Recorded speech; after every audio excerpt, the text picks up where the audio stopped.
آپ کی عمر ابھی کم ہی ہے، کم سنی کا ہی عمر ہے، عمر تقریباً 9 سال کی ہے۔ اب ذرا امیجن کریں کہ 9 سال کا بچہ اگر ہمارے ہاں ہو تو وہ کس لیول کا ہوتا ہے، اس کا انٹلیکچول لیول کیا ہوتا ہے۔ اور یہ ائمہ اہل بیت، ان کا 9 سال کے ابھی آپ عمر ہے، لیکن آپ کا انداز تکلم، آپ کا انداز تدبر اس لیول کا تھا کہ مامون الرشید خلیفہ وقت کو آپ نے متاثر کر دیا۔ چنانچہ ایک دفعہ ہوا یہ کہ آپ بغداد کے ایک علاقے میں موجود تھے اور بعض لوگوں نے کہا کہ آپ کھیل رہے تھے۔ میں نے یہ کہتا ہوں کہ آپ کا جو مقام و مرتبہ ہے وہ یہ نہیں کہ آپ کھیل کود کریں۔ جب آپ کی جو ہے خاندان سے امام حضرت غوث اعظم رضی اللہ تعالیٰ کو اس مقصد کے لیے پیدا نہ کیا کہ آپ کھیل کود کریں، تو کیسے ممکن ہے کہ امام تقی جو ہے وہ کھیل کود؟ کیا اچھی بات ہے، کم سنی کا عالم ہے، کم سنی کا عالم۔ تو بہرحال کچھ لڑکے کھیل رہے تھے اور آپ وہاں پر موجود تھے، تو وہاں سے جو ہے خلیفہ وقت کی جو ہے وہ سواری گزری، مامون الرشید کی جو ہے سواری گزری۔ تو تمام لڑکے جو ہے وہ گھبرا گئے، بھائی اسٹیٹ کا جو ہے وہ گورنر آ رہا ہے، بڑا ایک خلیفہ آ رہا ہے، تو وہ روب دبدبے سے بھاگ گئے۔ تو جب خلیفہ مامون الرشید قریب ہوا تو اس نے دیکھا کہ تمام لڑکے بھاگ گئے، لیکن ایک نوجوان جو ہے وہاں پہ کھڑے ہوئے ہیں۔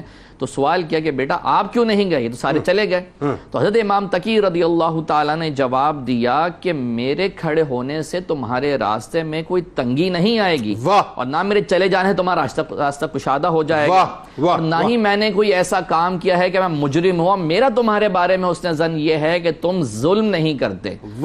تو اب جب یہ کلمات ایک جملے کے اندر ہی جو ڈھیر کر کے رکھ دیا اور اس کمال انداز سے یہ بات بیان کی، انداز تکلم ایسا شاہانہ تھا کہ مامون الرشید متاثر ہو گیا۔ بہرحال وہ اپنے کسی کام سے آگے بڑھا۔ جب آگے بڑھتا ہے تو اس نے اپنا ایک باز جو ہے ایک چکور پر چھوڑا، ایک پرندے پر چھوڑا کہ اس کو پکڑ کے لے کے آئے۔ اچھا باز نظروں سے اوجھل ہو گیا، لیکن جب واپس پلٹ کے آیا تو اس کی چونچ میں جو ہے وہ ایک مچھلی تھی چھوٹی سی۔ اچھا وہ بھی تھوڑا حیران ہوا مامون الرشید کہ میں نے بھیجا کس لیے تھا، لے کے کیا ہے۔ بہرحال اس نے وہ مچھلی پکڑ لی۔ واپس جب آنے لگا تو دیکھا کہ وہی لڑکے وہاں پہ کھیل رہے ہیں اور امام پاک جو ہیں کھڑے ہوئے ہیں۔ دوبارہ آئے لڑکے، دوبارہ بھاگ گئے۔ قریب ہوئے تو پھر مامون الرشید نے یہ کہا کہ چلیں ذرا ایک امتحان لیتے ہیں اس بچے کا کہ کس لیول کا اس کا فہم و فراست ہے۔ تو اپنی جو مٹھی تھی وہ بند کر لی، مچھلی اس کے اندر رکھی اور مٹھی بند کر لی، اور امام پاک سے یہ پوچھا کہ بتائیے اس میں کیا ہے۔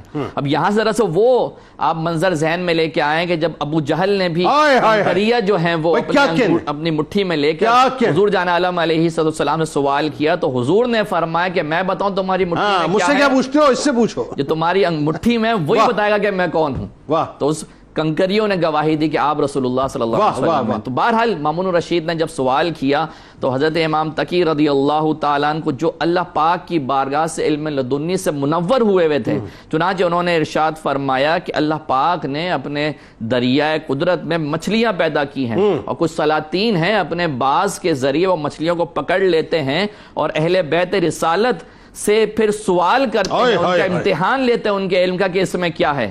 تو جب یہ کلمات سنے تو مامون الرشید حیران رہ گیا، ششدر رہ گیا، اور یہ وہ اس قدر انسپائر ہوا کہ باقاعدہ طور پر اس نے یہ تہیہ کیا کہ اپنی صاحبزادی کا نکاح جو ہے امام پاک امام تقی رضی اللہ تعالیٰ عنہ سے کیا۔